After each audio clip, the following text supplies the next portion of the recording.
Question number 4, factorise each of the following expressions fully. Part A है इसका x plus x y plus 2y plus 2y square. अब इसमें हम ये देखेंगे कि देखें x कॉमन है और इस दोनों टर्म के अंदर 2 और y कॉमन है। सिंपल है, ये बहुत इजी है।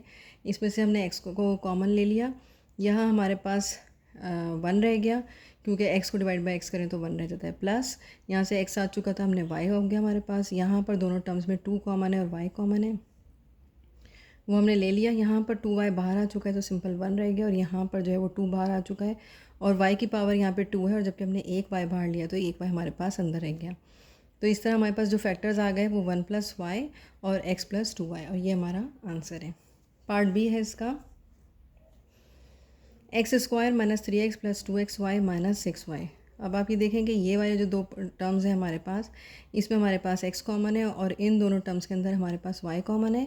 प्लस 2 और 6 दोनों जो है वो डिविजिबल बाई 2 है, तो हम 2 कॉमन ले सकते हैं। यहाँ पर हमने सबसे पहले x कॉमन लिया, यहाँ से एक x बच गया क्योंकि x स्क्वायर था, माइनस 3 क्योंकि x बाहर आ चुका है। यहाँ पर हमारे पास 2 कॉमन है और y कॉमन है, तो हमने 2y कॉमन ले लिया। यहाँ पर x रह गया, minus plus minus sign minus का आएगा। 6 को डिवाइड बाई 2 करें तो 3 रह जाएगा, y कॉमन आ गया। x माइनस 3 हमारे दोनों ब्रैकेट सेम है, तो हमारे पास दो फैक्टर्स आ गए, x माइनस 3 और x प्लस 2y, हमारा आंसर आ गया।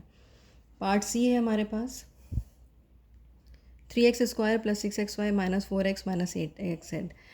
ये देखें आप, इस टर्म के अंदर जो है वो दोनों नंबर्स हमारे 3 से डिविजिबल हैं, प्लस x हमारे पास कॉमन है, 3x हमने कॉमन ले लिया। यहाँ x स्क्वायर की फॉर्म में मौजूद था, सिंपल एक x रह गया हमारे पास। प्लस 6 को 3 से डिवाइड किया, 2 रह गया, x बाहर आ चुका है, ये सिंपल y हो गया। यहाँ पर अगर हम देखें तो 4 और 8 दोनों जो है वो डिविजिबल बाय 4 हैं, तो 4 कॉमन आ सकता है। xz और yz में से z कॉमन है, वो हमने बाहर ले लिया। ये माइनस का साइन है, तो ये हमने दोनों, हमारे पास यहाँ पर माइनस के साइन है और यहाँ हमें प्लस चाहिए, तो ऑब्वियसली हम माइनस बाहर रखेंगे ताकि हमारे पास अंदर प्लस आ सकें। x इस वाली टर्म में से 4 और z बाहर आ चुका है, तो सिंपल x हो गया, प्लस माइनस माइनस, यहाँ भी प्लस लगाया, प्लस माइनस माइनस हो गया हमारे पास। 8 को अगर हम 4 से डिवाइड करें तो 2z कॉमन आ चुका है और सिंपल y, तो हमारे पास x प्लस 2y और x प्लस 2y ये एक फैक्टर बन गया, x प्लस 2y, और 3x माइनस 4z दूसरा फैक्टर बन गया, ये हमारा आंसर आ गया। पार्ट डी है हमारे पास, x square plus y square minus 5x square y minus 5xy square plus xy cube. अच्छा, अब इसके अंदर अगर हम ये देखें तो एक्स स्क्वायर कॉमन है हमारे पास और y का स्क्वायर, और यहाँ y तो सिंपल एक y हमारे पास कॉमन है जो हमने कॉमन बाहर ले ली। एक्स स्क्वायर बाहर आ चुका है, एक y बाहर आ गई, सिंपल y रह गया।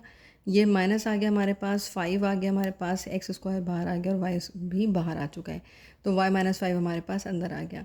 यहाँ पर हम देखेंगे,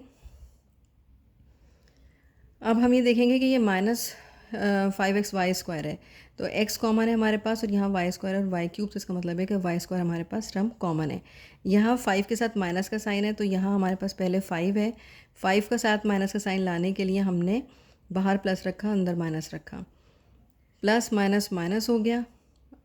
और यहाँ हमने माइनस का साइन इसलिए नहीं रखा कि यहाँ हमें प्लस ही चाहिए था, अगर हम यहाँ माइनस रखते तो फिर अगेन हमारे लिए यहाँ पे प्रॉब्लम होती साइन को चेंज करना।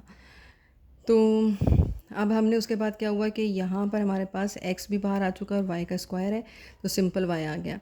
अभी देखें ये y माइनस 5 है और ये माइनस 5 प्लस वाई, बात सेम है लेकिन सिर्फ डायरेक्शन उसका रिवर्स लिखा हुआ है, जिसको हम चेंज कर लेंगे।